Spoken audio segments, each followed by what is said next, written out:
Donc on a à peu près 35 milliards en 2018, on arrive à 55 milliards en 2024. En termes de rapport, donc on voit que par rapport à l'agrégat M1, l'agrégat M1 qui combine aussi bien la circulation fiduciaire que les dépôts à vue dans les banques, donc ça représente à peu près en moyenne 35%. Par rapport à la masse monétaire, donc M2 qui intègre également les dépôts d'épargne, on est à 25% en moyenne. Donc vous voyez tout de suite l'importance de l'économie, de la circulation financière dans notre économie. Je l'ai également rapporté par rapport au PIB, au prix du marché. Et on a une stabilité, même s'il y a un petit pic en 2022. Parce que là, c'était également, après l'effet Covid, il y a eu l'effet Covid, il y a eu beaucoup de transferts à ce moment-là, donc on a été amené également à émettre beaucoup de monnaie, de faire beaucoup d'émissions monétaires, donc ça explique un peu le pic. Après, ça, on retrouve la part un peu classique de 7%. Au niveau des autres instruments de paiement, donc on a le chèque et le virement, et un peu la carte bancaire. Malheureusement, je n'ai pas assez de données pour la carte bancaire. Mais comme vous voyez, le chèque en nombre, il est plus utilisé, mais en valeur, c'est plutôt les virements. Donc on est en moyenne d'à peu près 72 000, 73 000 chèques qui sont gérés dans le système de compensation. En valeur, à peu près 68 milliards, même s'il y a un pic aussi en 2022. Et à l'inverse, les virements un peu moins nombreux, mais en valeur, un montant assez conséquent. Par exemple, on était à 209 milliards au moins pour l'année 2024. Donc j'essaie de retracer un peu aussi en termes de graphique pour avoir une meilleure visibilité. Un petit focus sur la monnaie électronique qui a été lancée, si je me bonne mémoire, en 2020 également. Donc les collègues de la supervision pourront me corriger. 2019, voilà, ils me corrigent. Donc les dernières données disponibles, hein, donc en nombre de comptes ouverts, donc en augmentation en 2023. Malheureusement, celles de 2024 ne sont pas encore disponibles. Donc il y a 662 000 comptes en 2023. Mais dans ça, on remarque qu'il y a beaucoup de comptes inactifs. En fait, les émetteurs ont plus ou moins, tout par rapport à un numéro de mobile, ils ont automatiquement créé un compte pour inciter bien sûr la population à utiliser le... Mais on se rend compte que beaucoup de ces comptes sont encore inactifs. Mais il y a quand même un encours d'opération, un encours de circulation qui est là à 2,8 milliards en 2023. Donc en hausse qui a quasiment doublé par rapport à 2022. En nombre d'opérations, on voit qu'on a 3,6 millions d'opérations en 2023. Et je pense que les données 2024 vont confirmer cette tendance d'accroissement de ce moyen de paiement. Donc, après ce petit topo des moyens à notre disposition, quelles sont les actions engagées par la Banque centrale pour moderniser le système? Nous avons, bien sûr, la première étape, c'était doter la Banque centrale d'un système, un core banking intégré qui soit interfaçable avec l'ensemble des systèmes qu'on veut développer. Donc ça a été mis en place au mois de janvier 2024. Donc il est en cours de perfectionnement. On a développé également un réseau interbancaire sécurisé, donc, qui permet aux banques d'échanger entre elles sans passer par le réseau classique. Donc c'est un réseau privé qu'on a développé et qui a été mis en place au mois de mars 2024. On a mis à jour également la centrale des risques et des incidents de paiement pour donner plus de lisibilité et plus d'informations aux décideurs. On mène parallèlement une campagne d'éducation financière, donc avec l'appui du projet PADSF, qui est financé par la Banque mondiale. Donc ils ont recruté des formateurs et ils ont mené une campagne de sensibilisation sur l'ensemble du territoire pour amener la population, faire comprendre à la population toutes ces nouveautés qu'on est en train de mettre en place. Et on a également adhéré au PAPS. Le PAPS, c'est un système de paiement interrégional développé sous l'égide de l'Union africaine. Hein. Donc c'est dans la ZLCAF, donc, qui était une recommandation des chefs d'État, je ne me rappelle plus de l'année, je ne sais pas si le gouverneur peut me compléter, pour l'année de la prise de décision, je pense en 2019. Donc on a adhéré. Donc là maintenant reste d'opérationnaliser le système. On a 2 banques pilotes qui sont l'AFG et l'Exim Bank pour ce projet-là. Donc parmi les actions qui sont en cours actuellement, c'est la mise en place d'un ATS, donc un système automatisé des transferts. Donc toujours avec le concours de la Banque mondiale à travers le projet PADSF. Donc on a lancé un système automatisé de transfert dénommé SAT. Donc le nom commercial a retenu, c'est Comorpay. Ça s'appelait Comorpay, payé en anglais. Donc, qui va assurer la compensation des paiements structuraux, aussi bien les virements et les chèques, mais également d'autres moyens de paiement à l'avenir qui seront développés. Donc, c'est un système qui sera firmé sur ces deux outils, mais sera assez flexible et s'adaptera en fonction des moyens de paiement qui seront mis à disposition de la population. Et il va également intégrer, par exemple, comme je disais tout à l'heure, donc, le switch, et ultérieurement, donc, on est en train de mettre en place un switch national. J'en parlerai un peu plus en détail tout à l'heure. Donc, pour l'ATS, donc, il y aura deux fonctions principales. Hein. Donc, une fonction RTGS, donc, c'est-à-dire des règlements bruts, donc, essentiellement des virements interbancaires, hein, donc, d'une banque à une autre, donc immédiat, donc sans risque de liquidité. On a également la fonction de compensation automatisée, la CH, donc qui est la chambre de compensation actuelle, hein, mais modernisée avec une télécompensation, donc avec des dénouements d'opérations. Actuellement, par exemple, un chèque peut prendre jusqu'à 72 heures avant d'être porté au crédit du bénéficiaire. Donc là, avec l'automatisation, on espère qu'en 24 heures, on pourra dénouer. Donc ça va donner encore plus redonner une petite nouvelle crédibilité à l'instrument chèque qui est assez malmené. Et dans l'avenir également, comme l'avait évoqué tout à l'heure Madame Sobira, il y aura également les transferts de fonds instantanés. Donc c'est une opportunité qui est permise dans le système, mais qui sera développée ultérieurement. Donc pour le switch, le switch c'est... Pourquoi le switch? En fait, on s'est rendu compte que chaque établissement avait sa propre structure en fait. Hein. Donc sa propre carte, c'est GAB, qui est donc très peu d'interopérabilité. Donc la Banque centrale a pris en main ce projet-là pour faciliter l'interopérabilité et bien sûr avec le but de réduire les coûts de transaction. Parce qu'actuellement, même si on est par exemple, j'ai une carte Exim Visa, je peux l'utiliser dans un autre GAB, par exemple le GAB de l'AFG qui est Visa, mais la compensation se fait par Visa international, donc avec des coûts de transaction. Alors que si maintenant on a le switch national, ça va nous permettre de réduire, et bien sûr intégrer aussi les paiements mobiles et les transferts bancaires. Donc il y a d'autres actions en cours. Hein. Donc, on met en place un système d'agents bancaires. Donc, comme on l'a dit, on essaye de couvrir l'ensemble du territoire. Donc, on est en train de recruter des agents bancaires qui vont représenter les établissements financiers là où ils sont pas présents, donc pour donner plus de couverture. On a créé également, avec l'appui bien sûr des banques de la place, hein, la SOGAC, qui est une société de garantie du crédit, pour faciliter, donner plus de financement. On met en place le Crédit Bail, dont le lancement a été fait ce mois-ci, en juin. Donc ça va également donner plus de facilité. Et on est en train de promouvoir également la finance islamique. Un règlement a déjà été adopté en 2022, si j'ai bonne mémoire. Et voilà. Donc c'est les actions qu'on a menées pour essayer de... Et les perspectives. Donc tout ça, donc ce qui reste, c'est créer un marché des titres, parce qu'il est absent. Il est absent et c'est un élément quand même qui sera très important pour doper le système financier. Et le marché interbancaire également, qui se met en place, mais timidement. Donc il y a beaucoup d'actions à faire pour le rendre plus performant. Ah, ça, laissez ça bien, monsieur. La courage. Ok. Donc, on est en train de développer notre système financier, mais le but, ce n'est pas de rester cloisonné en Union des Comores. Il faut qu'on puisse interagir également avec les autres systèmes régionaux et internationaux. Donc, on est dans un contexte, on le voit tous, une interconnexion, globalisation des économies.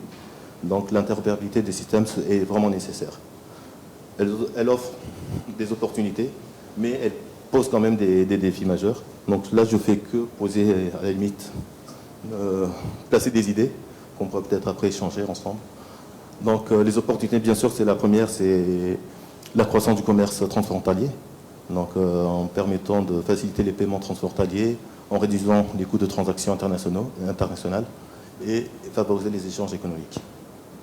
Elle permet d'innover et d'offrir de nouvelles solutions. Donc on voit aujourd'hui que les nouvelles technologies permettent la blockchain, les paiements par QR code, les monnaies numériques. Donc ce sont des solutions qui sont permises qui sont déjà existantes. Donc maintenant, c'est voir comment s'interfacer pour qu'on puisse en bénéficier et proposer à notre population. Et bien sûr, in fine aussi l'inclusion financière. Donc les systèmes interopérables permettent de donner accès aux populations, bancarisées ou sous-bancarisées, et notamment dans le pays dans le développement où les solutions mobiles sont aujourd'hui à la mode. Donc essayer de voir avec ça comment on peut avoir un impact sur l'inclusion financière. Mais il y a des défis.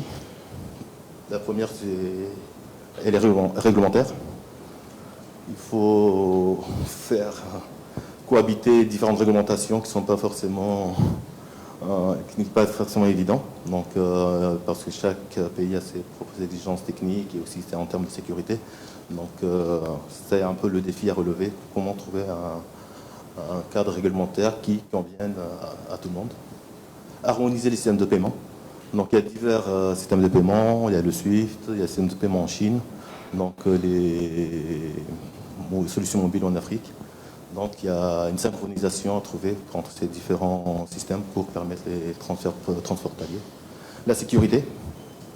Donc l'interconnexion des systèmes expose les transactions à de nouveaux risques, donc notamment la cybersécurité. Je pense que M. Lacourrège abordera un peu cet aspect également pour vraiment poser le problème. Et les coûts d'intégration. Donc on a tous investi dans des infrastructures.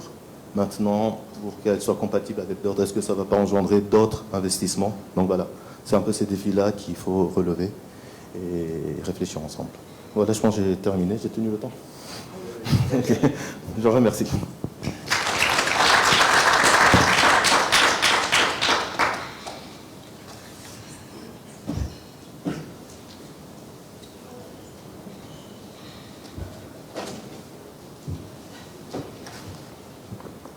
Merci, monsieur le directeur, qui nous a fait gagner énormément de temps par rapport au programme de la journée. Maintenant, sans tarder, sans transition même, nous allons passer à la séance de questions-réponses. Pas forcément des questions, mais chacun de nous pourra apporter un commentaire, faire une observation ou partager son expérience. Donc, nous allons ouvrir cette séance. Tous ceux qui souhaitent s'exprimer, vous avez la possibilité. Ce que je demanderai à chacun, c'est de se présenter son institution, ensuite faire son observation ou poser sa question. Swabira s'est excusé, mais ses collaborateurs sont là et pourront répondre à d'éventuelles questions qui devraient lui être adressées. Donc, la parole est à vous.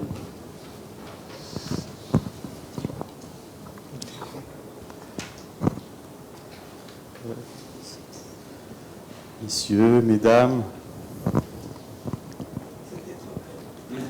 Oui, mais au moins, sinon, partager son expérience.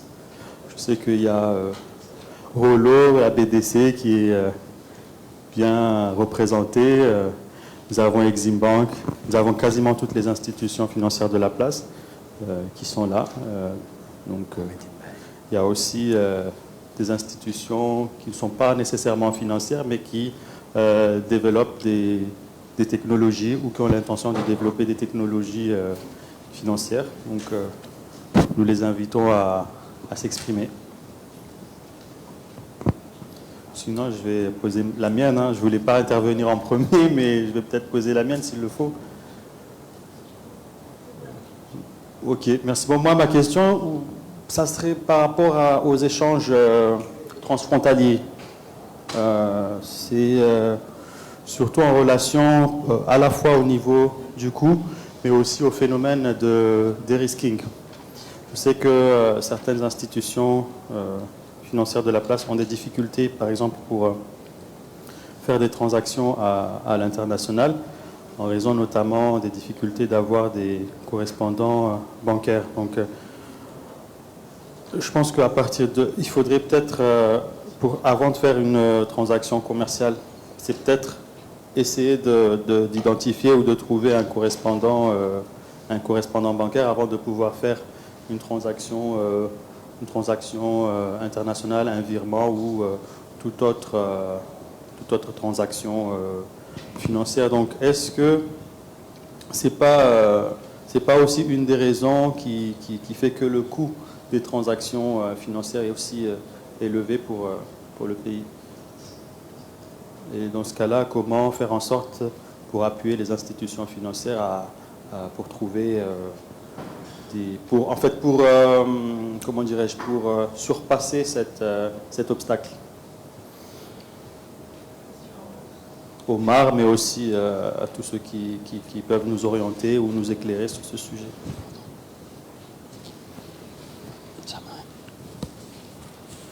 Ou ceux qui ont déjà rencontré des difficultés dans le cadre des transactions internationales.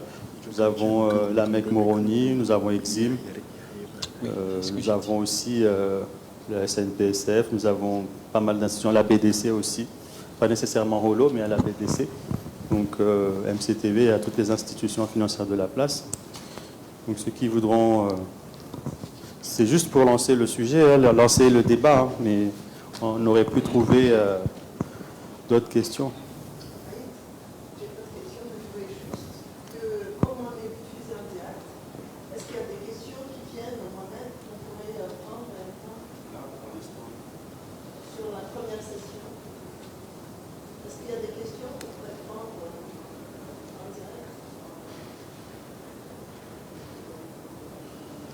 Monsieur le gouverneur qui demande la parole.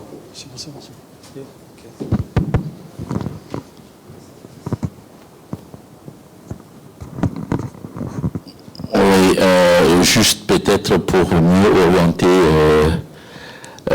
l'assistance par rapport à ces deux premières sessions que nous avons suivies.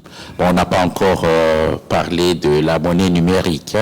On a plutôt plus parlé des tendances mondiales sur les moyens de paiement qui avaient été présentés par Swabira.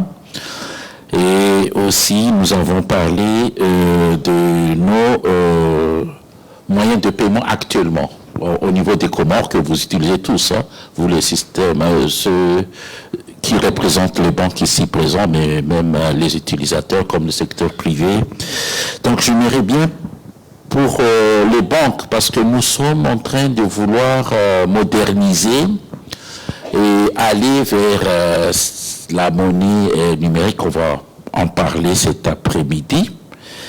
Mais hier, on avait une réunion, une réunion qui était très riche sur le lancement de la stratégie nationale d'inclusion financière.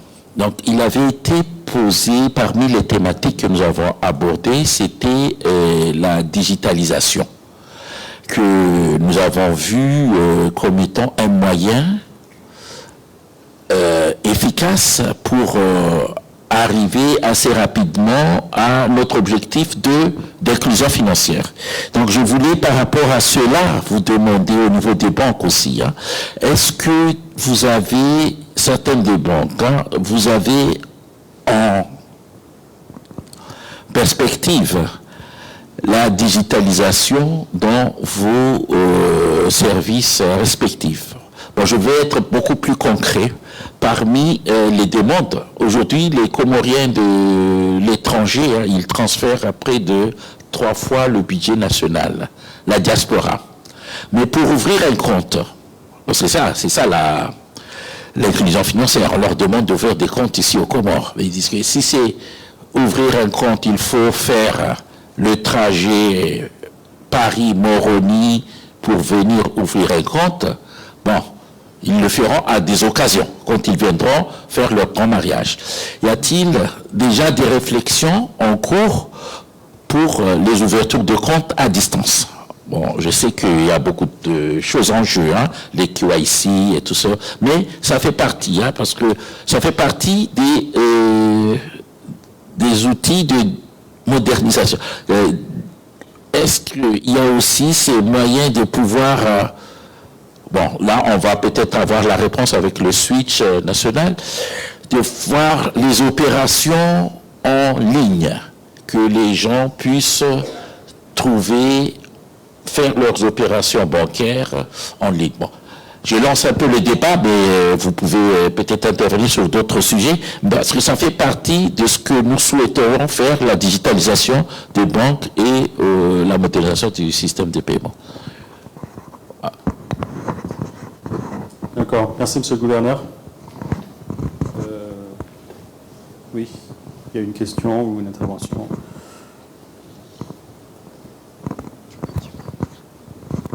Bonjour à tous. Moi, je représente en fait la Direction générale des impôts, donc pas du tout une structure bancaire.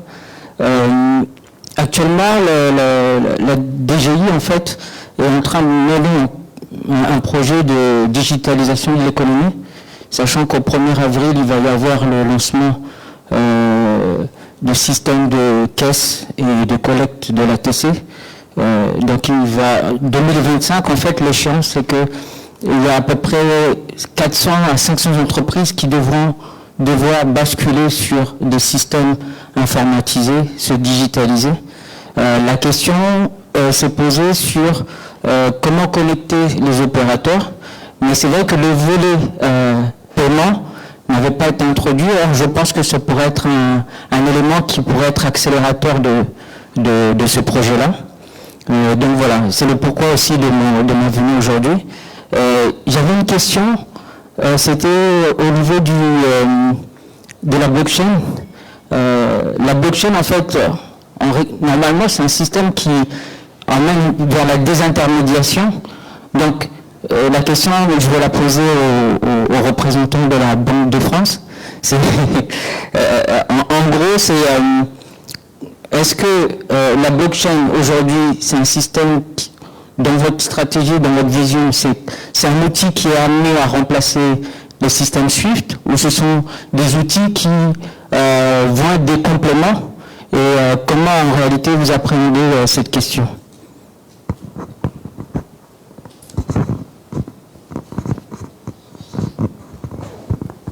Merci beaucoup et bonjour à tous. Je vais peut-être me lever, ce sera peut-être plus simple. Alors la question des technologies blockchain, c'est une question qui est très importante parce qu'elle peut remettre en question l'organisation du secteur financier tel qu'il existe aujourd'hui partout, dans tous les pays, en Europe, et bien sûr, c'est ce qu'on voit de près côté Banque de France, mais au-delà de l'Europe, certainement dans l'ensemble des zones économiques dans le monde.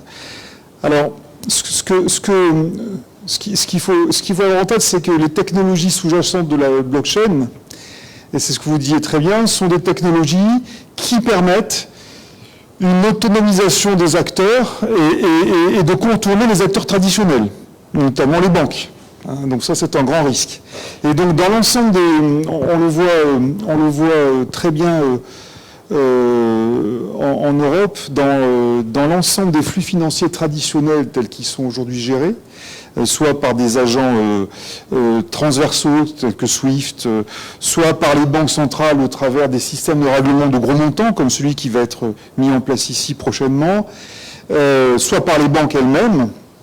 On voit que de nouveaux acteurs interviennent pour proposer de capter une partie des flux interbancaires ou les flux interbancaires sur les technologies blockchain qui permettent l'avantage d'être des technologies qui sont rapides, a priori très sécurisées, et qui garantissent aussi finalement une instantanéité des paiements avec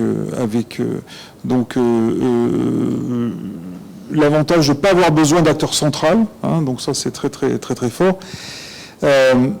Le risque, et on va le tirer finalement pour tous les sujets liés au paiement, c'est qu'on ait des acteurs non régulés qui captent une partie de ces paiements et donc avec tout ce que ça entraîne, je dirais en termes de conséquences potentielles quand ces acteurs ne sont pas régulés.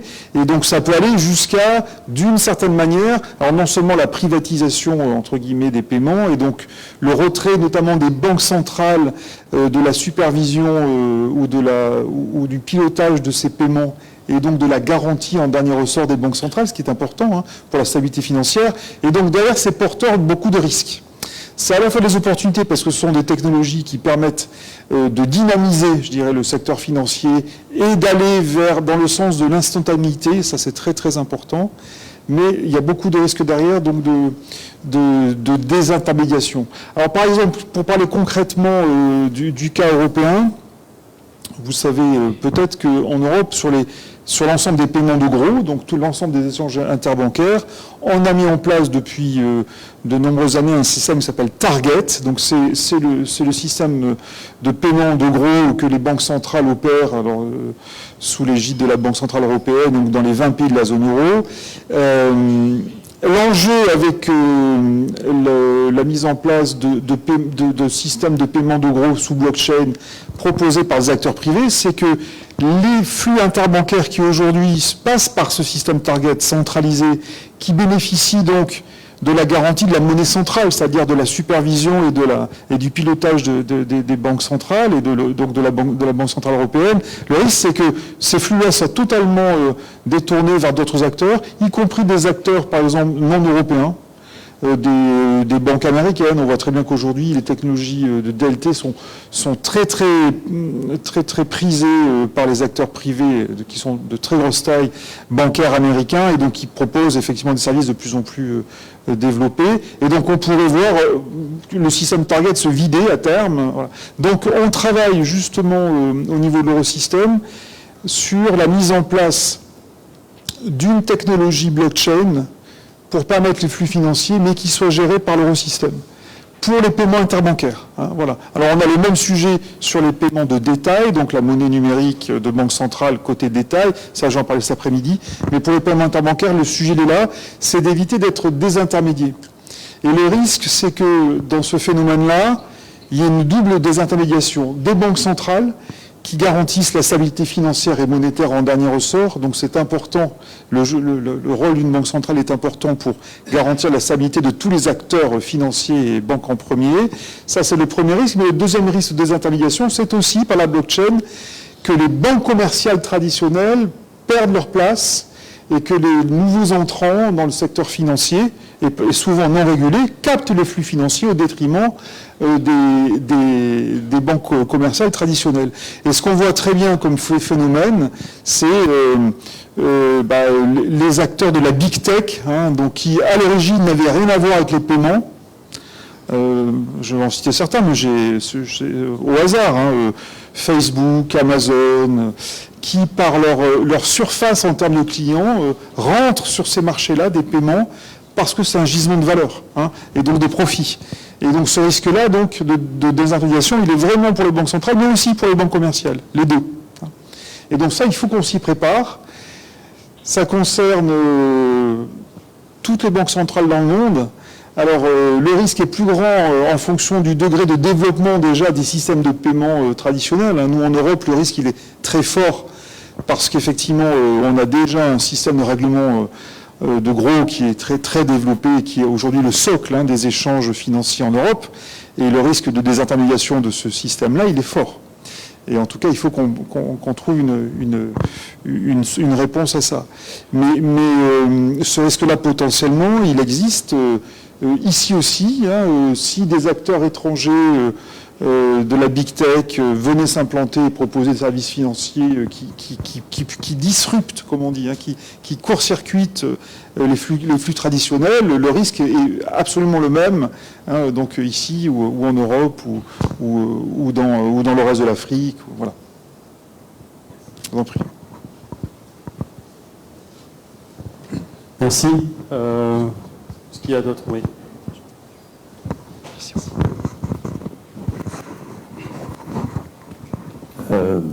Monsieur, dame, bonjour. Je suis Ali Amani, le représentant de la PBF. Ma question porterait essentiellement sur le sujet qui préoccupe beaucoup en ce moment les établissements de crédit, mais également la Banque centrale, qui est l'inclusion financière. Comment nous pouvons arriver à l'inclusion financière, sachant que notre couverture au niveau de l'Internet est très faible au pays. C'est-à-dire qu'il est très très difficile d'avoir une connexion normal déjà quand on est à Moroni. N'en parlons pas si on se trouve à 40, 50, 60 km de Moroni. Ce problème-là, est-ce que aujourd'hui il y a... D'accord. Est-ce qu'aujourd'hui ce problème a été... Voilà. Excusez-moi. Elle est où la caméra? Merci. Est-ce qu'aujourd'hui ce problème il est prévu au niveau de la Banque centrale, mais également au niveau du pays tout entier? Parce que la couverture Internet va permettre que les agents économiques qui se trouvent à l'extérieur de Moroni puissent se connecter, puissent effectuer leurs opérations avec le mobile. Donc, ça, à mon avis, c'est un des problèmes qui doit être résolu, parce qu'autrement, l'inclusion financière risque de coincer par rapport à ce problème de connexion. Merci. Merci. En attendant d'autres interventions, nous avons quelques questions qui ont été posées sur notre page Facebook. Je vais les lire. La première question, c'est comment les banques traditionnelles peuvent-elles mieux intégrer les fintechs pour favoriser l'inclusion financière? Je pense qu'une partie de cette question a été en partie répondue à travers la présentation de Mme Chamira. Donc, si ces collaborateurs sont là, ils pourront apporter plus de précision. La deuxième question, pourriez-vous partager des exemples concrets de pays ayant réussi à accélérer l'adoption des paiements numériques? Et la troisième et dernière question que nous avons reçue jusqu'à maintenant, comment les banques peuvent-elles collaborer avec les gouvernements pour promouvoir des paiements plus accessibles et sécurisés? Par exemple, les trois questions que nous avons reçues en ligne. Donc, s'il y a des collaborateurs ou d'autres personnes qui peuvent répondre à ces questions ou nous apporter plus d'éclaircissement, elles sont les bienvenues. Merci. Et, apparemment, il y a un intervenant, oui, monsieur le directeur général. Il y a monsieur Lacourège qui veut parler. Je peux peut-être répondre à la deuxième question qui est les exemples dans le monde où il y a eu un succès lié à une politique publique de mise en place d'un moyen de paiement qui permette l'inclusion de la population. Ça a été cité ce matin lors de la présentation qui était extrêmement intéressante. Je peux vous parler par exemple du cas de l'Inde. En Inde, il y a encore une dizaine d'années, les paiements en cash étaient ultra majoritaires. 98% des paiements étaient faits en cash. Et il y a eu une politique du gouvernement indien qui a été mise en place, qui a été créé donc ce système de paiement qui s'appelle UPI. UPI, c'est un système de paiement donc, qui a été financé par la Banque centrale indienne et les autorités gouvernementales, en relation avec les opérateurs de télécom, mais aussi avec l'ensemble des acteurs bancaires d'Inde. Et ça a consisté à développer, dans un pays où l'accès à Internet et donc au téléphone portable, au mobile, est en fort développement, donc couvre quand même une très grande partie de la population, en tout cas urbanisée, donc dans les villes, donc de développer une application de paiement sur la base du virement instantané. Et cette application donc, qui s'appelle UPI, elle est disponible, elle est distribuée gratuitement à tous les citoyens indiens qui veulent l'utiliser et qui ont un téléphone portable.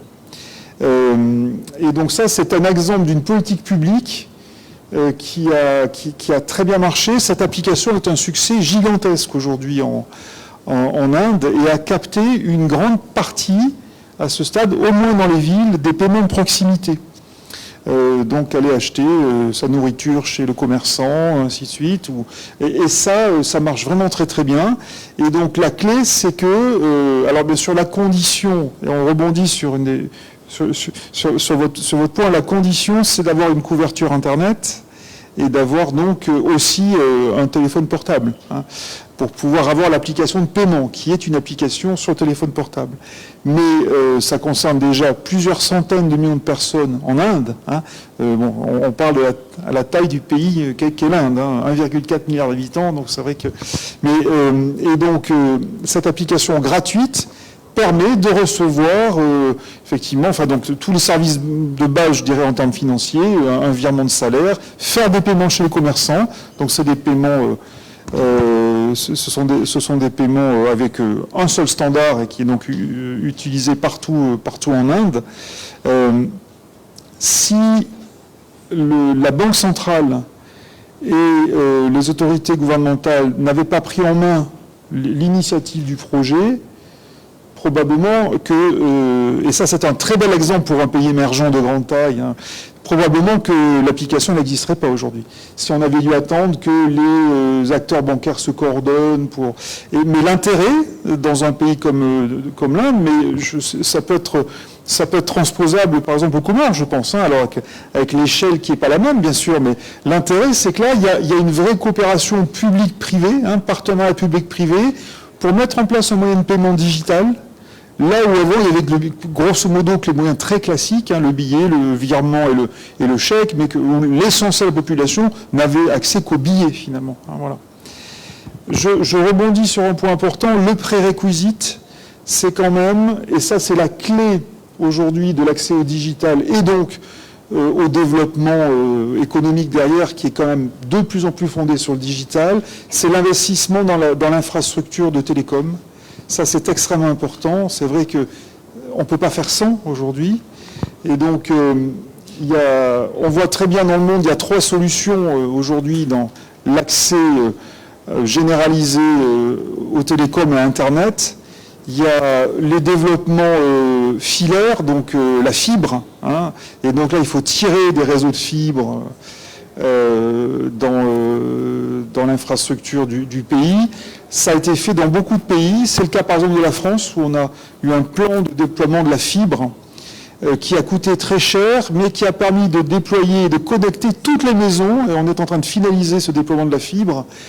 Toutes les maisons, donc jusqu'au fin fond des campagnes. Hein. Mais c'est vrai que ça coûte très cher. Bon. Il y a la deuxième option qui est celle qui est la plus répandue aujourd'hui, et notamment en Afrique, hein, mais pas que, dans beaucoup de pays émergents, mais aussi bien sûr en Europe, aux États-Unis, enfin, les Amériques, ainsi de suite. C'est le développement bien sûr de la connexion 4 ou 5G, hein, avec donc là les relais hertziens qu'il faut mettre en place, enfin, pour diffuser la connexion. Et donc ça, c'est une solution qui est aujourd'hui classique, qui marche très bien, et qui est la clé pour pouvoir utiliser des moyens de paiement, et pour pouvoir effectuer les paiements. Et puis il y a une troisième technologie qui est de plus en plus visible, en tout cas, c'est la connexion Internet par satellite. Vous avez certainement entendu parler de l'offre Starlink d'Elon Musk, hein, qui couvre le monde entier. Hein. Il y a donc une flopée de satellites qui sont en réseau, qui tournent autour de la Terre, développés par donc la société d'Elon Musk. Et ça permet, alors aujourd'hui, c'est pas une solution pour un pays entier, certainement au sens financier du terme, et au sens de souveraineté aussi, il faut faire attention à ça, hein, parce que le jour où il est décidé de couper l'accès, on n'a plus d'accès du tout. Mais en tout cas, c'est une technologie qui marche de mieux en mieux et qui là assure une continuité totale, parce que les satellites sont tout autour de la Terre et permettent ces liaisons Internet. Voilà. Donc ça, c'est le prérequisite, hein, pour pouvoir développer une industrie de paiement derrière et puis porter le développement économique de l'ensemble des acteurs, hein, sur cette base-là. Merci. Il y a M. le gouverneur qui répond avec des questions. Oui, bon, en fait, il y a certaines questions qui ont été posées, bon, qui relèvent aussi de la Banque centrale. Donc, notamment, bon, il y a la question de l'APBF sur l'inclusion financière. Comment peut-on parler d'une inclusion financière ou bien promouvoir cette politique d'inclusion financière si on a tous à chaque fois des problèmes de connexion, problèmes d'électricité, ainsi de suite. Bon, effectivement, on avait considéré ces prérequis qu'il faudrait, bon, cela a été bien souligné ici par M. Lacroix, est-ce que les infrastructures de télécommunication d'énergie sont indispensables. Mais dans un premier temps, bon, nous, d'ailleurs, il y avait une question hier qu'on n'a pas eu le temps de répondre. Il y avait, comment se fait-il que la Banque centrale a court-circuité tous ces sociétés de communication pour faire une interconnexion? Parce qu'en fait, on a fait un travail d'interconnecter avec toutes les banques de la place par rapport à nos futurs projets de ATS et Switch. Et bon, la réponse est claire, hein, parce qu'on voulait être souverain, indépendant par rapport à nos opérations, mais ça ne résout pas tout.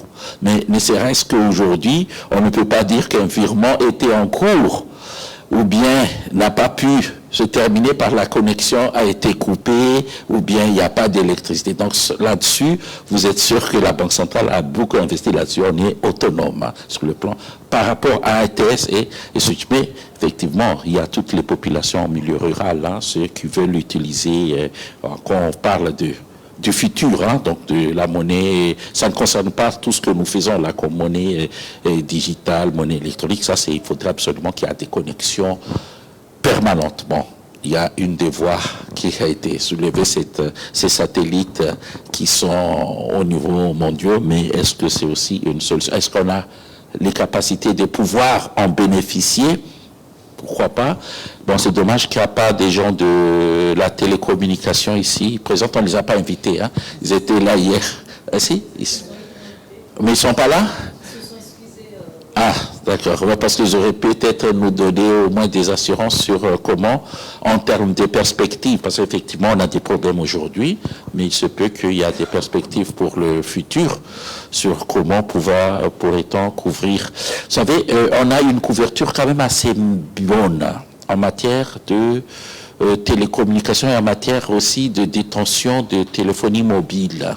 Et d'ailleurs, ce qui fait que tous les émetteurs de monnaie électronique roulent et ils ont une bonne évolution, très très bonne évolution, dans la mesure où pas mal de Comoriens disposent de téléphonie mobile et c'est beaucoup plus répandu. Pas la totalité, mais quand même une grande partie de la population. Bon, c'est un atout, le fait de disposer de ces appareils, mais il faudrait aussi qu'il y ait la connexion. Il faudrait qu'il y ait l'énergie pour pouvoir charger, sinon, si c'est éteint, là, tout est éteint. Hein? Donc, imaginez, vous avez votre argent sur votre téléphone, mais vous ne pouvez pas l'utiliser parce que c'est éteint. Donc, c'est une réalité. Hein? Bon, vous ne pouvez pas l'allumer, donc vous avez votre argent qui dort. Bon, voilà, peut-être, mais j'espère que il y avait la coopération entre l'État et les banques. Bon, l'État et les banques à travers la Banque centrale. Donc l'État et la banque, nous avons, ce que j'ai dit tout à l'heure, hein, on fait en sorte à ce que tout ce que nous voulons faire, ce que l'État souhaiterait faire dans le domaine bancaire, au lieu d'attendre à ce que ça soit fait soit par l'État ou attendre que les banques fassent, la Banque centrale prend l'initiative de le faire pour qu'on aille plus en avant. Bon, là, par exemple, là, tout ce que nous sommes en train de faire pour l'ATS et le Switch, et bientôt, on va, peut-être je n'ai pas eu, mais ça c'est un domaine de la Banque centrale, je n'ai pas eu raison, Omar peut-être a oublié de dire qu'on a mis en place le taux d'usure. Donc aujourd'hui, parmi les nouveautés, les banques commerciales hein, vont avoir un taux plafond parce que ça fait partie des grandes revendications de la population, de l'État et aussi des banques commerciales. Là, le problème de taux, quel est le niveau de taux qui devrait être appliqué pour que on ne pénalise pas les banques, on ne pénalise pas la population et que ça soit à l'équilibre. Donc c'est ce qu'on est en train de faire. Bon voilà, je pense que, je ne sais pas si le vice-gouverneur a autre chose à rajouter. Non, c'est tout. Bien. Il y a d'autres questions parce que bientôt... Il y a d'autres questions en ligne, mais il y a des demandes de prise de parole dans la salle. Donc, sinon, il y a des questions qui devraient être répondues par la Banque centrale et que je n'ai pas... Globalement, elles ont été répondues. Il n'y a pas de questions pour la Banque centrale? Il y a d'autres questions en ligne, oui, pour la Banque centrale, comme pour d'autres. Il y a peut-être aussi en salle aussi. Oui, il y a 2 ou 3 interventions sollicitées en salle. Oui, vous présentez ainsi que votre institution. Bonjour. Moi, c'est Mirza Ibn Mamadar, responsable des opérations à l'Union de Sandouk Moïli. Je vais essayer de porter quelques éléments par rapport à la question qui a été posée en ligne, par rapport aux banques traditionnelles. En tout cas, je suppose qu'il voulait parler de nous en tant que microfinance, la MEC, les Sandouk. Donc, pour témoigner que voilà, alhamdulillah, il y a eu une grande évolution par rapport à ce monde digital, parce qu'actuellement, avec les Sandouk de Ngazidja ou de Moïli, il est possible de faire des opérations au niveau local, c'est-à-dire partout où tu seras, ici au Comores. Si tu es, par exemple, à Chirini, tu veux faire une opération avec Hamahame, avec les Sandouk, c'est possible. En tout cas, à Moïli, c'est possible. Il y a aussi des SMS à Moïli, par exemple. Il suffit juste de toucher ton compte, il y a des SMS qui sortent. Il y a aussi les retraits qui ont été sécurisés par les empreintes digitales en question de la biométrie. Donc, je voulais juste témoigner que nous, en tant que Microfinance Finance, nous sommes disposés à suivre ce monde de la digitalisation. Donc, rassurer les personnes qui sont en ligne que nous, en tant qu'institut de microfinance, nous sommes dans ce même voie. Voilà, merci. Merci. Il y a d'autres interventions? Exim Bank.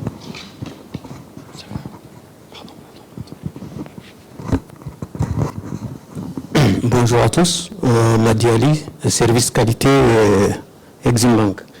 Je vais rebondir à la question posée par le gouverneur par rapport au compte diaspora. J'ai l'immense plaisir de vous annoncer que maintenant, on va commencer à ouvrir les comptes diaspora parce que ça a été demandé fortement par la communauté qui vit à l'extérieur.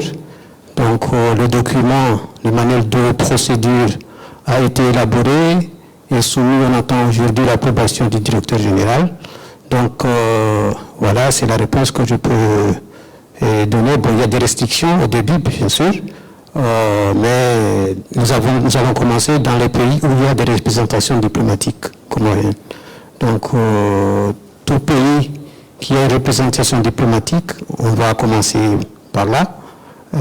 Les documents, ils vont chez ces représentations,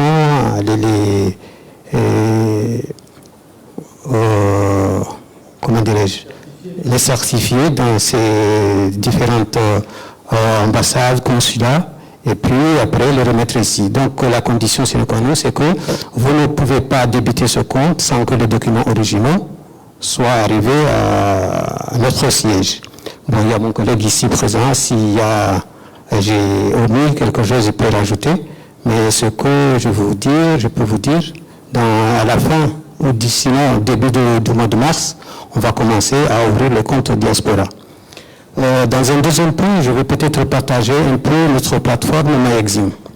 À l'heure actuelle, cette plateforme a été lancée il y a à peu près un an, c'est ça? Un an. Donc nous avons déjà, ce mois-ci février, nous avons récompensé les 3 premiers clients qui ont beaucoup utilisé cette plateforme. Et cette plateforme, vous pouvez être chez vous, faire des virements entre vos comptes Exim. C'est lui qui a un compte Exim, vous pouvez faire un virement sans aucun problème. Nous progressons petit à petit envers les autres banques, mais on attend d'abord le site national. Donc, à partir de cette plateforme aussi, vous pouvez acheter votre électricité, vous abonner à Canal+ via notre partenaire Wallet Mvula. C'est-à-dire, vous pouvez débiter le compte Exim et vous créditez votre compte Mvula, et à partir de là, vous pouvez acheter votre recharge électrique d'électricité ou bien Canal+, les chaînes. Donc voilà, donc on a eu succès. Jusqu'à présent, on n'a pas eu aucun obstacle.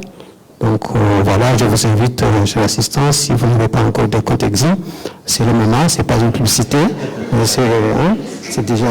Ok, merci. Madame la vice-gouverneure qui sollicite la parole. Bonjour tout le monde. Je tiens d'abord à remercier les présentations de Madame Souabira et Omar. Madame Souabira qui nous a très bien parlé de ce qui existe dans le monde entier, pourquoi on veut y aller là-bas et comment, ce qui nous montrait que c'est possible, qu'on s'aligne aux autres pays. Et Omar qui est venu nous expliquer à tout le monde ce que nous sommes en train de faire, ce que nous avons, ce que nous utilisons comme chèque et virement, et puis ce qu'on est en train de faire comme ATS et Switch. Moi, je voulais poser une question sur cette partie Switch, parce qu'on est en train de le faire, il y a beaucoup de questions qui se posent autour déjà.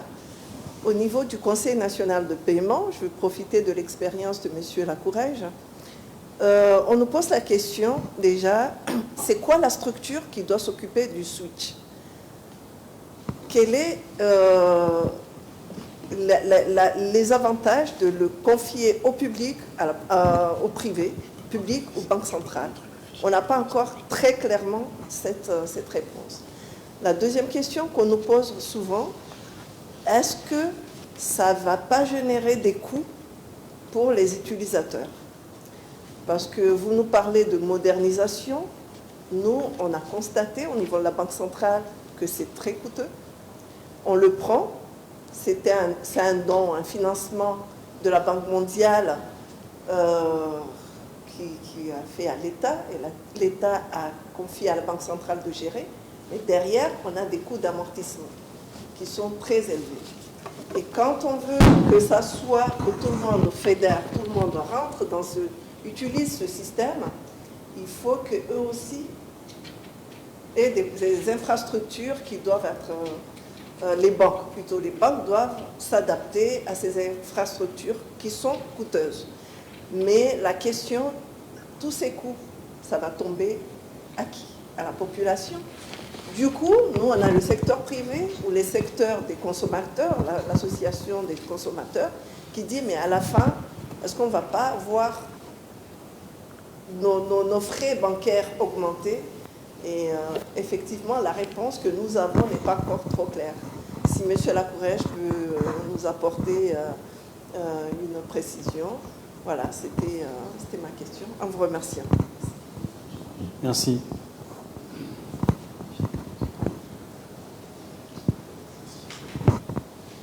Alors, je ne connais pas le détail de ce projet, donc je vais répondre de manière un petit peu générique, mais on sera à votre disposition si vous souhaitez qu'on regarde de plus près, qu'on donne notre avis ou notre conseil sur ce projet en tant que tel et puis son équilibre économique. D'abord, votre première question, quelle est la bonne organisation pour gérer une infrastructure de marché ? C'était votre question. Est-ce que ça doit être public? Est-ce que ça doit être laissé complètement aux acteurs privés? Est-ce que ça doit être un mix?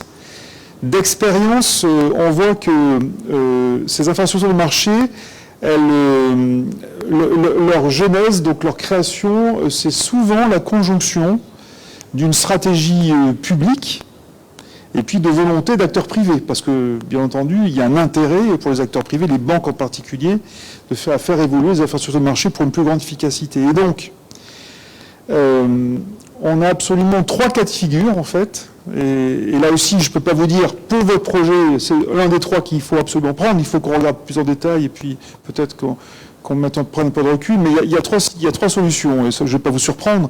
Il y a la solution où une infrastructure de marché, une infrastructure financière, est une infrastructure gérée par le secteur public et le reste, sur le long terme. Par exemple, je prends l'exemple donc en Europe du système Target, le système de règlement de gros montants. C'est un système public géré par l'Eurosystème dont le coût sont totalement portés par l'eurosystème comme un bien public, finalement, pour faciliter l'ensemble des règlements interbancaires. Et finalement, c'est le métier, le devoir de la Banque centrale pour assurer la stabilité financière et monétaire derrière. Donc voilà. Donc ça, c'est la première option. La deuxième option, c'est qu'on laisse le marché créer ces infrastructures. Alors d'ailleurs, on les supervise pour être sûr que la stabilité financière soit là, mais on laisse le marché créer ces infrastructures et les piloter derrière. Et là, donc, ça veut dire que éventuellement les autorités regardent le projet, donnent leur avis, mais en tout cas, et donc donnent un agrément derrière ou une autorisation, mais on laisse le privé complètement gérer. Il y a beaucoup de cas dans l'ensemble du monde où ça se fait comme ça. C'est par exemple même souvent, dans certains pays, c'est même favorisé ou mis en avant en disant souvent le secteur privé, l'argent public ne doit pas servir à faire tous les investissements et le secteur privé est très bien placé pour le faire, notamment les banques. Bon. Et puis il y a un troisième, il y a entre les deux, donc j'enfonce peut-être un peu les portes ouvertes, mais où là on a des choix de partenariat public-privé pour créer des infrastructures. Et donc en général, il peut y avoir une société commune dans laquelle participent donc par exemple les acteurs bancaires et la Banque centrale pendant une certaine durée pour lancer le projet, pour le stabiliser, pour donner aussi la force et l'impulsion de l'autorité publique sur un projet qui est jugé comme fondamental. Et puis au bout de quelques années, la Banque centrale peut se retirer si le système marche bien et on revient dans le cas de figure où c'est géré par le privé. Donc il y a ces trois options-là. Et donc il faut regarder en fonction de l'enjeu stratégique, en fonction de la capacité des acteurs privés sur le long terme à gérer le système. Donc il y a tout un tas de paramètres qui peuvent rentrer en ligne de compte et pour prendre ce choix-là d'une des trois options. Voilà. Alors ensuite, la question qui paye.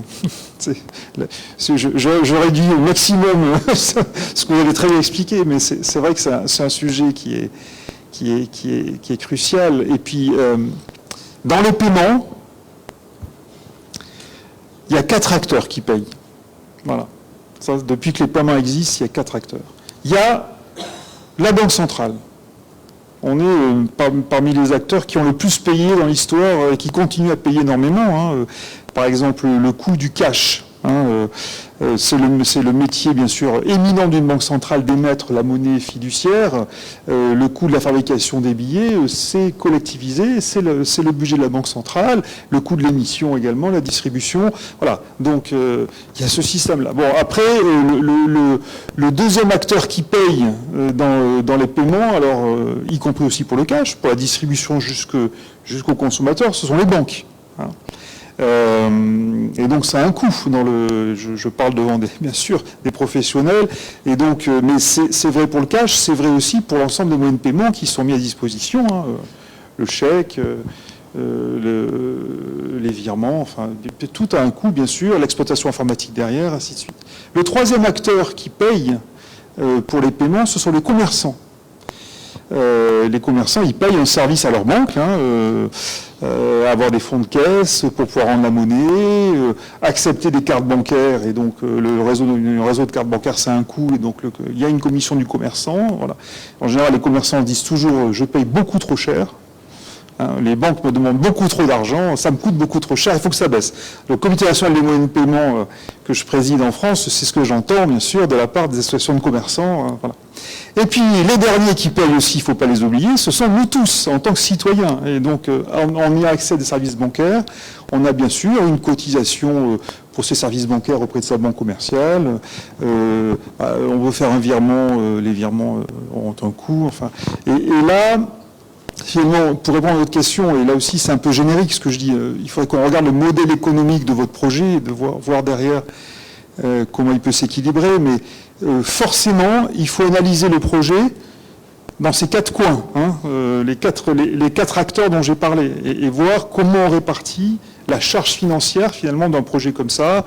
Alors là, en l'occurrence, peut-être que ça ne va pas jusqu'au consommateur final, mais encore, il faut regarder. Et il est vrai que toute l'histoire de la digitalisation des 25, 30 ou 40 dernières années elle a deux facettes. Elle a une facette d'accélération de l'efficacité des échanges et donc des activités de l'ensemble des acteurs économiques. C'est aussi pour ça que la digitalisation est un succès dans tous les aspects de notre vie, au-delà même des paiements, hein, bien sûr, à peu près dans tout. Et donc ça, on voit très bien que c'est un facteur d'efficience, donc à la fois dans l'efficacité en tant que telle et dans la productivité des activités humaines. Et donc les paiements n'y échappent pas, donc ça c'est très bien. Mais d'un autre côté, on voit très bien, on parlait du débat de l'accès à Internet, l'efficacité, l'efficience des paiements repose aussi sur des investissements extrêmement lourds et il faut qu'ils soient payés, remboursés derrière. Hein. Et donc forcément, le débat, il est à la fois public et privé, c'est quelle part de ces investissements, quelle part légitime les acteurs économiques jusqu'aux citoyens doivent supporter dans ces investissements, parce qu'in fine, tout le monde en profite. Si je suis demain dans un tout petit village en jouant et que demain je peux payer dans ce petit village avec mon téléphone portable parce que le réseau passe très bien et que finalement c'est très pratique, c'est peut-être dans 5 ans ça sera ça, je peux rembourser ma sœur, au lieu de lui donner du cash, je lui fais un virement de mon téléphone portable sur le téléphone portable. Il y a beaucoup de gens qui ont investi pour ça derrière. Et donc il faut aussi que le citoyen paye une petite partie de ça. Voilà. Donc le sujet, c'est d'arriver à trouver le point d'équilibre. Alors c'est une réponse générale, hein, bien sûr, mais ça veut dire que dans tout projet d'infrastructure et d'évolution, d'infrastructure de paiement et donc d'évolution de ces infrastructures de paiement, il y a une analyse économique souvent qui est très compliquée à faire, hein, mais pour voir comment on peut répartir. L'intérêt quand même général, c'est que sans aller jusqu'à parler de services publics, mais on est souvent dans des investissements d'intérêt public qui justifient que les autorités publiques, et banques centrales en tête, prennent une partie, parce que c'est un effet démultiplicateur derrière sur l'économie et sur les acteurs économiques qui est toujours très intéressant, qui justifie un investissement public, bien sûr. Après, il faut arriver à trouver le bon crantage. Merci. Alors, je pense qu'il y avait... nous avons l'autorisation de rajouter encore 15 minutes d'échange. Je pense qu'il y avait...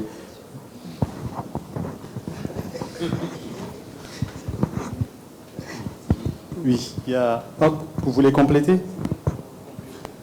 Ok, donc comme c'est pour compléter, je pense qu'il y a deux... Non, avant c'est mieux de donner la parole à Nasser, en essayant d'être bref.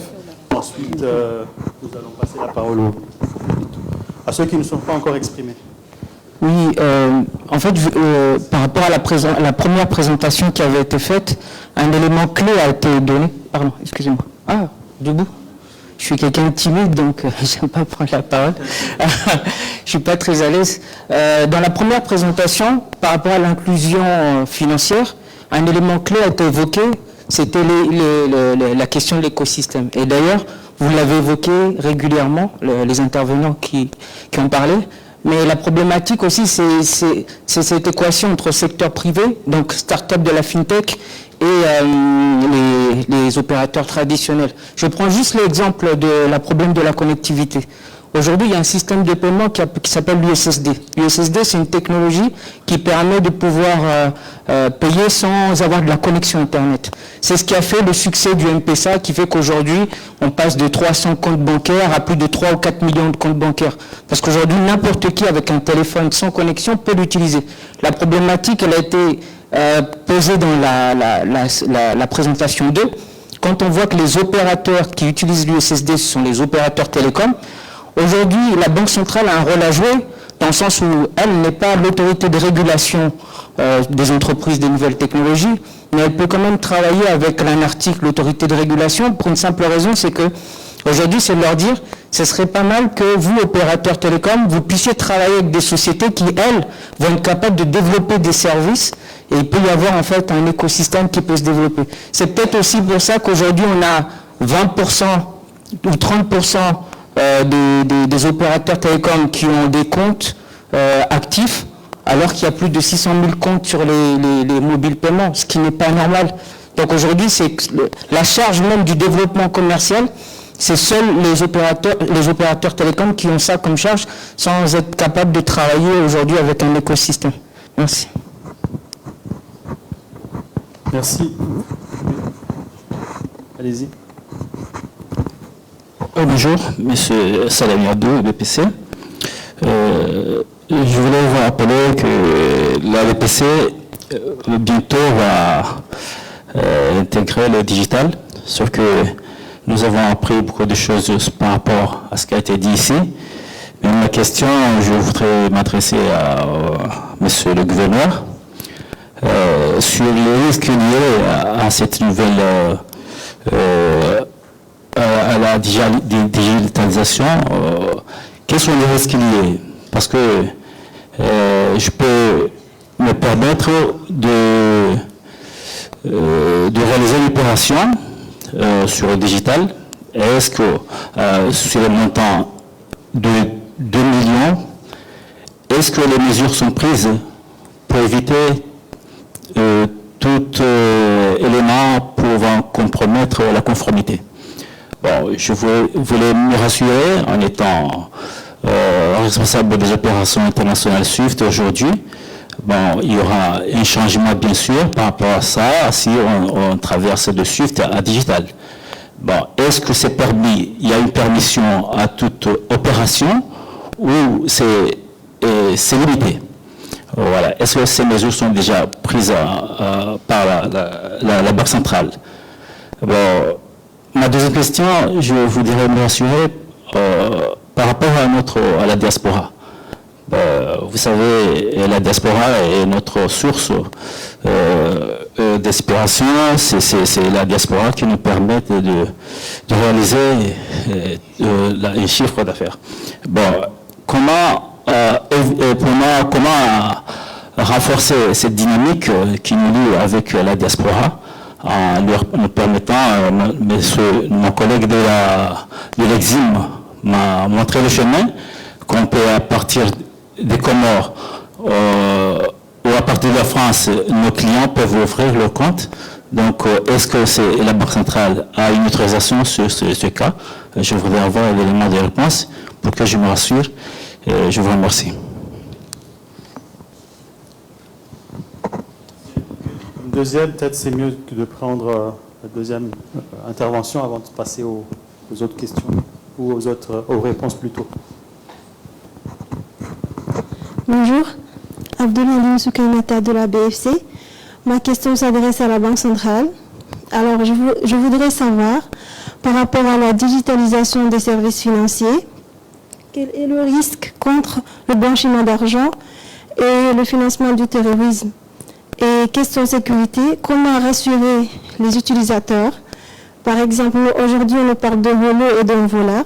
Comment est-ce qu'on peut rassurer les utilisateurs qu'aujourd'hui, si je fais un dépôt d'un gros montant, comment est-ce que la personne peut être sûre? Parce qu'on ne sait pas, est-ce que la Banque centrale y régularise? Quel est le rôle de la Banque centrale par rapport à ces services? Merci.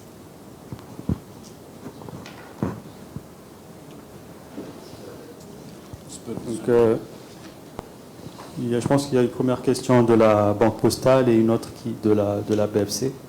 Je ne sais pas si le gouverneur ou je pourrais compléter. On va aussi. Bon, par rapport à la digitalisation, je pense que c'est une voie qui est inévitable. Hein. Donc, tous les pays ont suivi cette voie. Pourquoi pas les Comores? Maintenant, la problématique, ce qui est posé aujourd'hui, c'est par rapport à la conformité, au contrôle, dans la mesure où qui dit digitalisation dit moyen électronique, on ne voit pas la personne, on ne va pas avoir tous les documents qu'il demande. Mais il y a plusieurs moyens de le faire. Vous savez, même nous, bon, je parle sous contrôle de la Banque de France, vous, les banques commerciales, quand vous faites vos virements, des gros montants, nous, on les effectue immédiatement pour ne pas vous pénaliser et vous pénaliser vos clients. Mais après, il y a des contrôles a posteriori. Donc, pour que vous puissiez justifier tel ou tel virement qui a été déjà effectué, Donc, vous voyez, donc ce n'est pas parce qu'on utilise les moyens modernes de digitalisation qu'on doit nous soustraire de la règle de conformité. Donc, à chacun de l'appliquer à sa façon. Donc, nous sommes hautement contrôlés par nos banques correspondantes, comme nous aussi, on le fait, par rapport à vous. Donc, je pense que ça va aller dans ce sens-là, bien qu'on n'est pas encore dans le stade de digitalisation, mais la conformité et les règles doivent être absolument de mise. Et certainement, je ne sais pas s'il y a des expériences que vous pouvez partager avec nous, mais ça, c'est ce que nous allons faire au niveau de la Banque centrale. Il a été posé la question pour la diaspora. Bon, pour la diaspora, ce que nous sommes en train de faire, parce qu'effectivement, la diaspora comorienne, c'était un acteur économique important. Nous avons constaté que près de 300 millions, c'est ça? 150 milliards de francs comoriens, 300 millions d'euros chaque année, et ça va en augmentant par la diaspora. 300 millions d'euros, c'est à peu près 3 fois le budget de l'État. Et c'est des gens particuliers. Et là, en général, en fait, ça ne passe pas par le circuit bancaire, il y a certains passeports, mais par les émetteurs, par les transferts de fonds, hein, comme RIA et d'autres, c'est les amènent par voie informelle, donc le transfert manuellement. Nous, ce que nous sommes en train de faire au niveau de la Banque centrale, c'est de faire en sorte à ce que, parce que ça soit par voie de transfert ou bien manuel, une grande partie de cet argent ne passe pas par le circuit bancaire. Donc, c'est des dépôts qui sont en moins. Imaginez 300 millions, j'avais fait le calcul, c'est à peu près le dépôt de toutes les banques, ou bien un peu moins que le dépôt de toutes les banques. Si ça passe par des banques, rien que des dépôts à vue, ou bien ça pourrait aider énormément. Donc ce que nous sommes en train de faire, c'est de comment attirer cette diaspora qui est très attachée à son pays d'origine, à ouvrir des comptes dans les banques et les microfinances de leur choix. Et à commencer, nous avons fait, pour commencer l'exemple, comme nous, les transferts qui passent par la Banque de France sont gratuits. Ce n'est pas facturé. Donc, tous les transferts de fonds de la diaspora qui passent par la Banque de France, on les a encouragés, on leur a donné en fait tout ce que les... Mais effectivement, entre-temps, on a eu des banques commerciales disant que la Banque centrale, vous êtes en train de nous concurrencer. Nous, on n'a pas d'objectif de bénéfice, mais on veut plutôt attirer dans n'importe quelle banque. D'ailleurs, la destination finale, ce n'est pas la Banque centrale, mais ça transite par la Banque centrale et ça va dans les banques classiques commerciales. Mais on encourage. Bon, j'ai entendu l'Exim qui va à partir, parce qu'effectivement, il faudrait que ces diasporas aient des comptes pour qu'ils puissent transférer dans des comptes. Donc, il y a à travers les missions diplomatiques, mais on les encourage à aller encore beaucoup plus. Effectivement, pour tout ce qui est ouverture de comptes à distance, ça, ce n'est pas encore bien clair. Bon, la loi nous autorise, mais il faudrait, surtout en matière de QIC, comment on fait en sorte à ce qu'on puisse identifier la personne qui, de la France, ouvre son compte. Beaucoup de réflexes, beaucoup d'idées sont en cours, notamment le fait que ces personnes ont déjà des comptes ouverts en France, donc ils sont déjà passés par le contrôle au niveau de la France. Pourquoi ne pas utiliser cet acquis pour mieux avancer dans les QIC. Il y a aussi le fait que la plupart aussi sont enregistrés dans une base de données, une base de données nationale, parce que les gens font, comme la plupart ont double nationalité, donc ils ont une carte nationale d'identité et utiliser cette carte nationale d'identité pour vivre. Donc il y a pas mal de choses qui sont en cours et on collabore avec vous tous, vous les banques, pour qu'on puisse aller de l'avant, mais effectivement ce n'est pas encore très acquis par rapport à ça.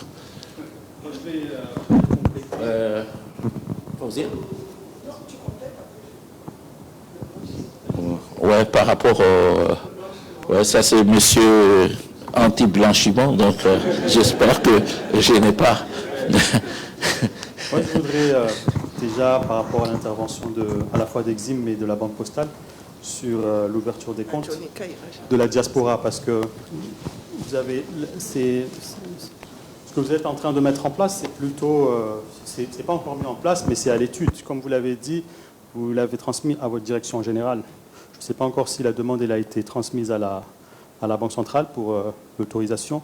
Mais ce qu'il faudrait savoir, c'est que, d'après ce que j'ai entendu, ce que vous avez dit, sous réserve de ce qui sera transmis ou ce qui a été transmis au gouvernement de la banque, c'est qu'il y a un déplacement de la personne, il y a un déplacement physique. Donc la personne, elle est physiquement présente, soit à l'agence, soit au niveau du consulat ou de l'ambassade, ce qui est différent, si je ne me trompe pas, de l'ouverture de compte à distance qui ne nécessite pas une présence physique, ce qui n'est pas encore autorisé par les dispositions légales et réglementaires en vigueur. Ce que nous avons fait ou ce que nous faisons actuellement, il faut savoir, nous sommes en plein révision ou de la loi anti-blanchiment ou carrément l'adoption d'une nouvelle loi suite à l'évaluation mutuelle du pays par le DIABA, qui est un organisme de type GAFI. Le pays a été évalué l'année dernière, le rapport a été publié par le GAFI en août 2024. Donc, il y a certaines dispositions qui ne sont pas conformes aux recommandations du GAFI, notamment certains ont parlé des mesures de vigilance, les KYC, mesures de vigilance à l'égard de la clientèle, dont les dispositions de la loi de 2012 ne sont pas conformes. Donc, nous avons tenu à les améliorer, à prendre des dispositions qui seront non seulement conformes aux recommandations et aux critères du GAFI, mais aussi qui permettront justement au secteur de se développer tout en tenant compte des risques de blanchiment d'argent et de financement du terrorisme. Parce qu'il y a les risques, c'est à la fois au niveau international, au niveau national, mais aussi au niveau institutionnel. Quand vous avez parlé de votre institution, en parlant de digitalisation ou d'opération à distance, il y a forcément... Peut-être que vous avez des outils ou des moyens que les autres institutions n'ont pas encore mis en place. Donc ce que nous avons prévu comme disposition, c'est qu'avant de lancer un produit, c'est que vous soyez obligé de faire votre propre évaluation des risques de ce produit-là. Soit par exemple, si vous avez vous voulez lancer un produit de carte bancaire anonyme, carte prépayée ou tout autre produit bancaire, que vous soyez obligé ou que vous devrez déjà vous-même faire une analyse des risques de blanchiment d'argent ou de financement du terrorisme. Parce que ces risques dépendent aussi quelle est votre clientèle. Vous devez évaluer les risques de blanchiment de capitaux liés à votre clientèle, mais aussi liés à votre produit. Donc, la Banque centrale ou toute autre autorité ne sera pas en mesure d'évaluer les risques de blanchiment de capitaux,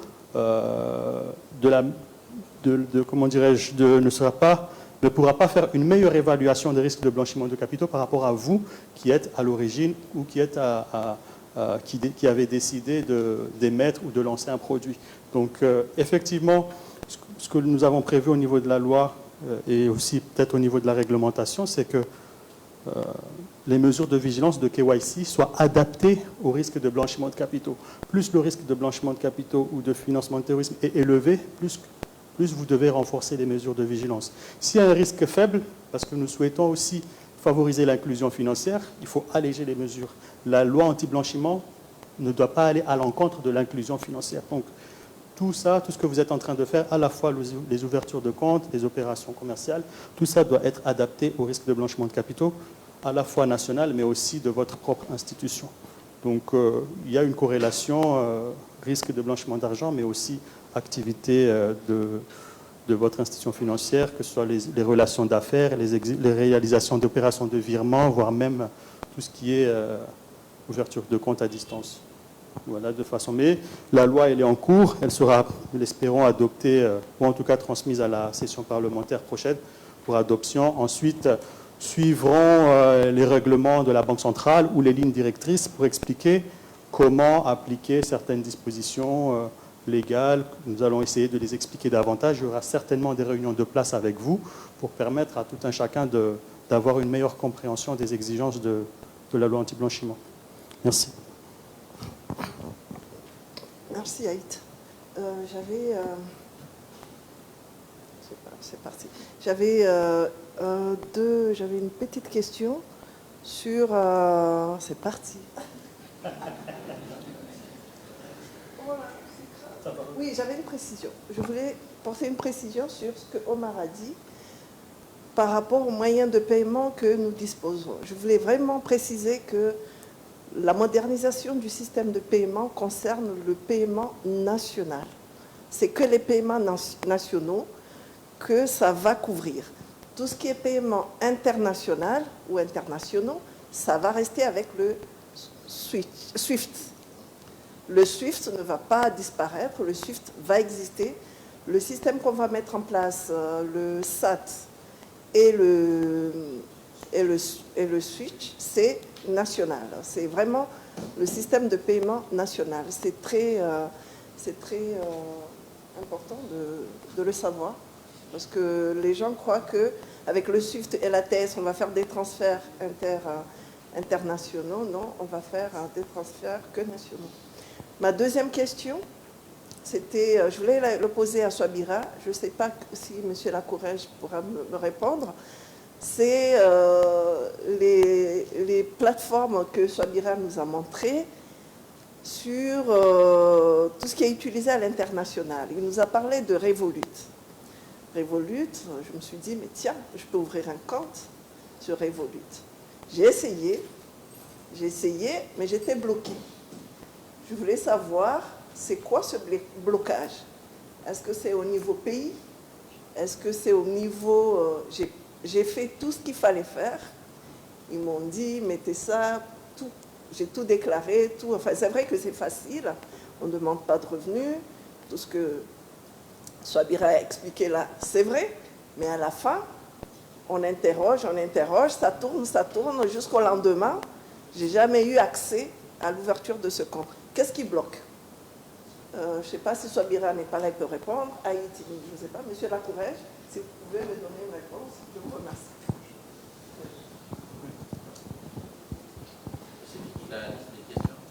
Il y a eu une dernière qui a été posée en ligne. Donc, ça va prendre deux questions, ensuite la pause.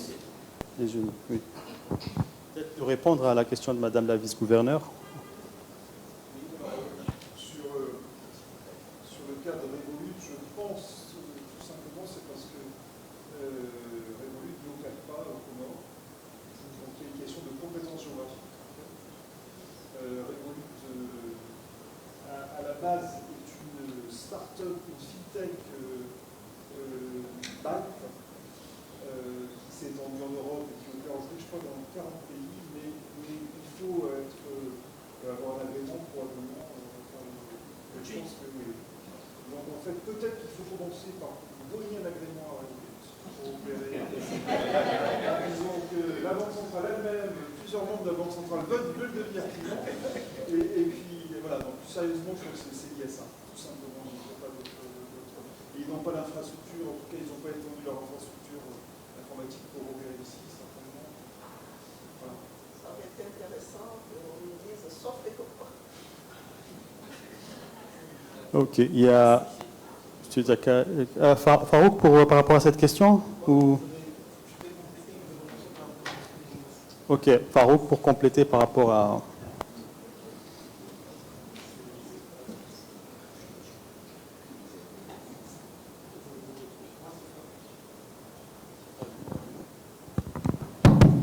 Moi, c'est Farouk Abdou, direction de l'inclusion financière à la Banque centrale. Donc, il y a mon collègue de la BFC qui avait posé une question par rapport au fait que, est-ce que la Banque centrale, quel rôle joue la Banque centrale par rapport à Rolon, Voula, est-ce que c'est régularisé ou pas? Donc, cette même question, on me l'avait posée hier par un agent d'une institution de microfinance. Il me disait qu'il y a Rolon, Voula ou autres qui collectent des dépôts. Est-ce qu'ils ont le droit ou pas? Donc, pour répondre à la question, c'est quoi? C'est que les établissements de monnaie électronique, ce sont des institutions financières comme les institutions agréées par la Banque centrale. Et bien sûr, ils ont l'autorisation de la Banque centrale de collecter des dépôts. Maintenant, ces dépôts qu'ils collectent, maintenant, il y a des limites. Vous pouvez collecter des dépôts, mais vous n'avez pas le droit d'octroyer des crédits donc, par rapport au statut qu'ils ont. Donc, pour pouvoir collecter des dépôts et octroyer des crédits, il faut basculer d'un émetteur de monnaie électronique à une banque digitale. Donc là, ça va aller plus loin. Et donc, vous devez, en tant que banque digitale, avoir de nouvelles conditions. Donc, c'est des conditions que nous, la Banque centrale, à la supervision bancaire, on s'en occupe. Donc, pour ouvrir un établissement de monnaie électronique, bien sûr, la Banque centrale va sur place, il vérifie plusieurs conditions, sécurité, infrastructure, ainsi de suite. Et c'est suite à cela, et l'analyse de tout ça, que la Banque centrale donne ces autorisations-là. Donc, effectivement, nous, on régularise. Effectivement, il y a des déclarations mensuelles, voire trimestrielles qui se fassent au niveau de la Banque centrale. Et effectivement, au cas où ces institutions-là, comme toute autre institution, ne respectent pas les conditions de la Banque centrale, nous sommes là pour les pénaliser, pour les rappeler à l'ordre, ainsi de suite. Merci. Merci. Deux dernières interventions, ensuite nous prendrons la pause. M. Zakaria, ensuite M. Amin. Assalamu alaikum. C'est Zakaria de la BDC, le deuxième dirigeant responsable. Bon, je voulais juste avoir une précision par rapport à mon collègue Haït par rapport à la compte de la diaspora. Je me rappelle que lors de l'inclusion financière du mois d'août 2024, le gouverneur a vivement encouragé l'ouverture de compte au niveau de la diaspora. Parce que par rapport à ça, il y a une disposition au niveau de la Banque centrale qui encourage cette ouverture de compte. Par rapport à mon collègue de l'Exim Bank, il a fait l'observation que ils ont fait le draft, c'est au niveau du directeur général. Mais par rapport à ce que vous avez intervenu, il faut une autorisation encore de la Banque centrale. C'est là où je voulais commencer. Est-ce qu'il faut encore une autorisation préalable de la Banque centrale pour l'ouverture de la compte diaspora? Parce que nous, aujourd'hui, on estime que tant que c'est dans la loi déjà, c'est prévu par la réglementation de la Banque centrale, on n'a pas une autre autorisation spéciale pour le faire. Si c'est le cas, il faut le préciser parce que nous, effectivement, ce projet-là, on va commencer bientôt. C'est quelque chose que le DG a vivement souhaité et on le mettra en place ce mois de mars et tout est prévu. C'est pour cela que maintenant, s'il faut avoir une autorisation spéciale au niveau de la Banque centrale, il faut qu'on le sache, qu'on le demande dès maintenant. Merci. Monsieur Amin, ensuite on pourrait essayer de apporter des clarifications aux besoins. Amin.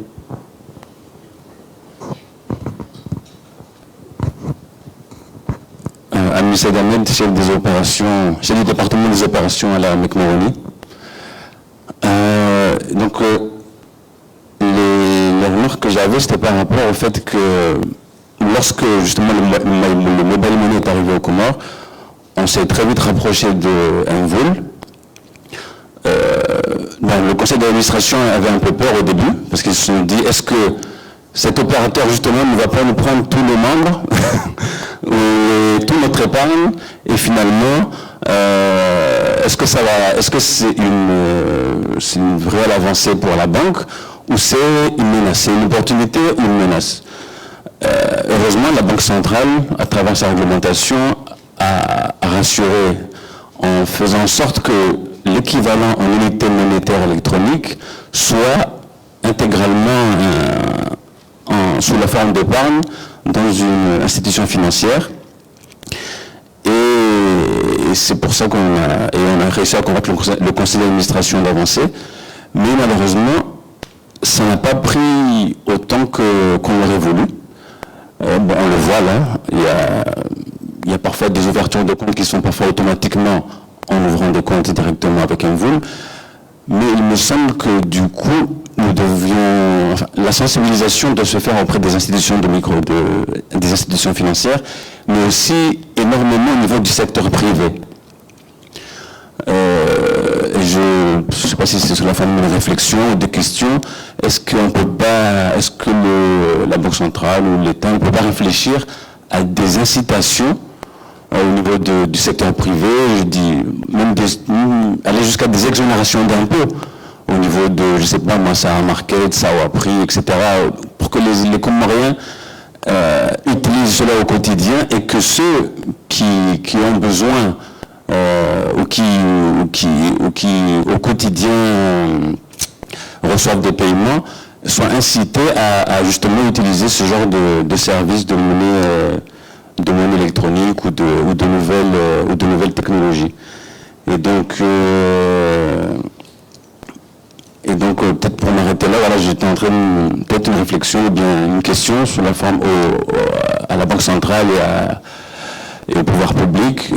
Quelle forme d'incitation peut être proposée à l'ensemble de l'écosystème dont on parlait les impôts tout à l'heure, pour que tout le monde ait intérêt justement à faire partie de cette nouvelle aventure de moyens de paiement au niveau des Comores. Merci. Merci. Donc nous allons clôturer la phase de questions. On nous a accordé assez de temps pour échanger. Mais il me semble que Amine n'a pas posé de questions. C'était plutôt une contribution au débat par rapport à l'expérience de la Mekmoroni et Mvoula de Telkomone. Par rapport à la question de la BDC a plutôt posé une question en relation avec l'intervention de Exim. Nous n'allons pas rentrer dans une forme de confrontation de produits ou de services entre Exim ou la BDC au milieu de la Banque centrale. C'est juste que nous sommes soumis à vous êtes soumis à des obligations légales et réglementaires en matière de lutte anti-blanchiment et de financement du terrorisme, et surtout des mesures de vigilance à l'égard de la clientèle. Dans ces dispositions, c'est notamment la fourniture d'une pièce d'identité, le fait d'être physiquement présente ou de prendre un certain nombre d'informations, de connaissances du client, de connaître son origine, son patrimoine, etc. Effectivement, si vous estimez que ce que vous proposez est conforme, vous avez service de conformité, est conforme aux dispositions de la loi 12008 anti-blanchiment, là, bien sûr, il n'y a pas une nécessité de solliciter la Banque centrale à chaque fois qu'il y a besoin d'ouverture de compte. Maintenant, il y a des dispositions, je ne sais pas si la supervision bancaire elle est là, s'il y a des dispositions pour offrir un nouveau produit, il me semble qu'il faut solliciter la Banque centrale. Mais si c'est juste des aspects de procédure, il ne faut pas submerger la Banque centrale de demandes. Maintenant, s'il y a des aspects particuliers, nous pourrons toujours les aborder et nous pourrons toujours continuer la discussion en marge de ce séminaire. Mais en tout cas, en fait, ça dépend. Si c'est ouverture à distance, c'est quelque chose qui n'exige pas une présence physique. Là, la loi actuellement ne l'autorise pas. La loi, parce qu'il n'y a pas les moyens de vérifier, de mettre en œuvre ces mesures de vigilance, justement. Tant qu'il n'y a pas de mesures de vigilance, il y a un risque élevé de blanchiment d'argent ou de financement du terrorisme. Donc, il faut, en plus des mesures qui seront prises par la loi anti-blanchiment, que la Banque centrale fixe des mesures réglementaires, des dispositions réglementaires. Et comme je l'ai dit, la loi, elle est en cours, elle est quasiment finie à 80-90%, et probablement elle sera transmise au Parlement pour adoption la session prochaine qui démarrera en avril. Et par la suite, ça sera des échanges. Nous pourrons aborder longuement afin de faciliter. Et comme je l'ai dit, la loi anti-blanchiment ou les mesures anti-blanchiment ne sont pas contre l'inclusion financière. Et d'ailleurs, c'est un des mandats ou un des objectifs de la présidence mexicaine du GAFI, c'est l'inclusion financière avec une révision de la recommandation 1 du GAFI actuellement. Donc nous, on n'a pas intérêt à prendre des mesures très restrictives au détriment de l'inclusion financière. Donc nous pourrons toujours...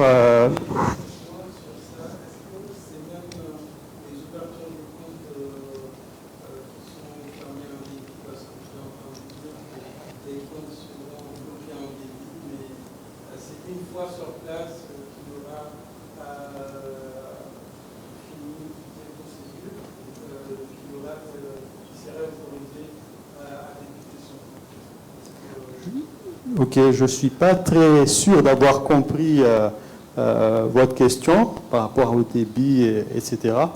Je ne sais pas si c'est une question de mesure de vigilance. On pourra toujours en discuter pour ne pas focaliser le débat sur des dispositions de LCB. Merci. Monsieur le gouverneur, si vous pouvez reprendre là.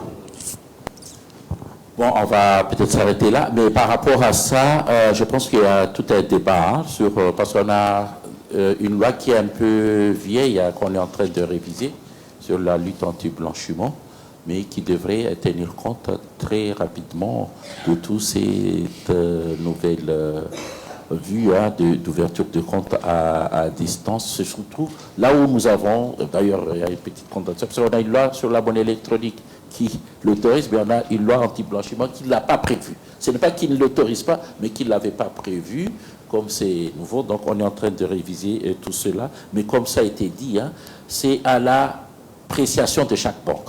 Vous appréciez que vous avez respecté l'ensemble de toute la réglementation que vous avez, et je pense qu'il n'y a pas besoin de demander à la Banque centrale, vous appliquez. Si la réglementation n'est pas vraiment claire ou bien ce n'est pas applicable, là, par contre, vous êtes en mesure de nous poser la question, mais on va faire en sorte à ce que tout soit en phase par rapport à la digitalisation et à l'ouverture des comptes à distance.